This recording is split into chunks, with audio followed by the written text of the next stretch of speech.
Ivy fluids एक ऐसा topic है जो लगता है काफी बोरिंग है, लेकिन हर इमरजेंसी वार्ड, आईसीयू, हर जगह इसका इस्तेमाल होता है।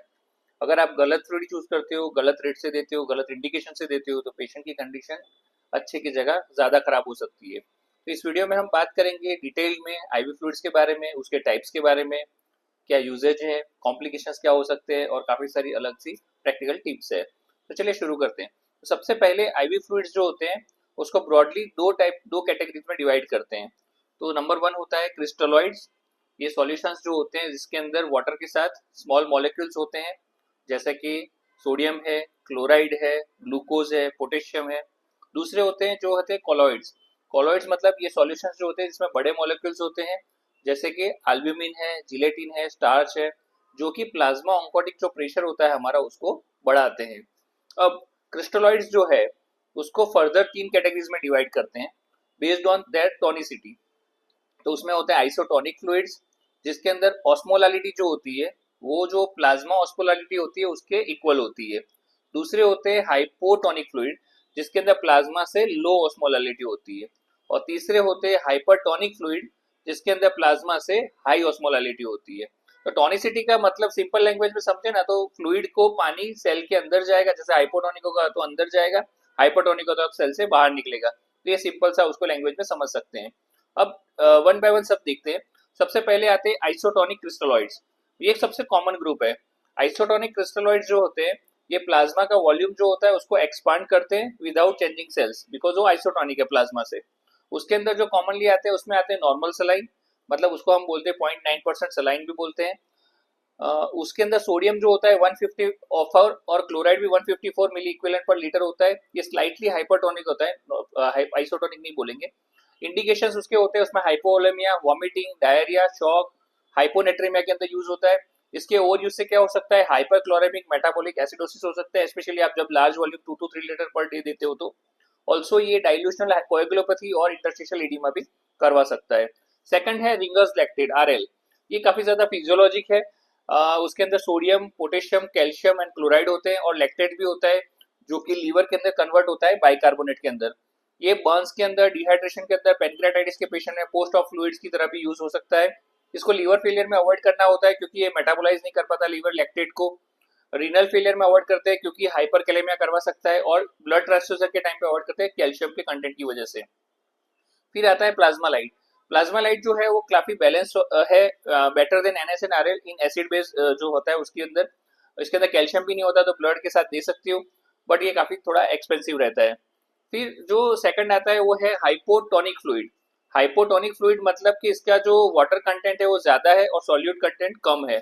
इसके कॉमन एग्जांपल्स में हम देखें तो 0.45% सलाइन और D5 वाटर, मतलब 5% डेक्सट्रोज इन वाटर। तो 5% डेक्सट्रोज इन वाटर जब हम देते हैं तो डेक्सट्रोज जो होता है वो मेटाबोलाइज हो जाता है और ये प्योर वाटर बन जाता है। इसको किसके अंदर यूज करते हैं, तो हाइपरनेट्रेमिया के अंदर, क्योंकि उसके अंदर फ्री वाटर डेफिसिट होती है तो उसके अंदर यूज करते हैं। मेंटेनेंस फ्लूइड की तरह अगर जो स्टेबल पेशेंट है तो उसमें भी कई बार यूज करते हैं। इसके अंदर रिस्क क्या होता है, तो इंट्रासेल्युलर फ्लूइड ओवरलोड करवा सकता है स्पेशली ब्रेन के अंदर, जिसकी वजह से सेरेब्रल इडीमा हो सकता है। तो इसको कभी भी ट्रॉमा का पेशेंट है, स्ट्रोक पेशेंट है, मेनिंजाइटिस है, पोस्ट ऑफ न्यूरोलॉजिकल पेशेंट है तो उसके अंदर यूज नहीं करते हैं। फिर आते हैं हाइपरटोनिक फ्लूइड्स। तो हाइपरटोनिक फ्लूइड मतलब 3% सलाइन जो है, या 5% सलाइन है, या मैनिटॉल है। ये मतलब होता है ये वाटर जो होता है उसको सेल्स से बाहर ले जाते हैं, मतलब कि सेरेब्रल एडीमा जो है उसको रिड्यूस करते हैं।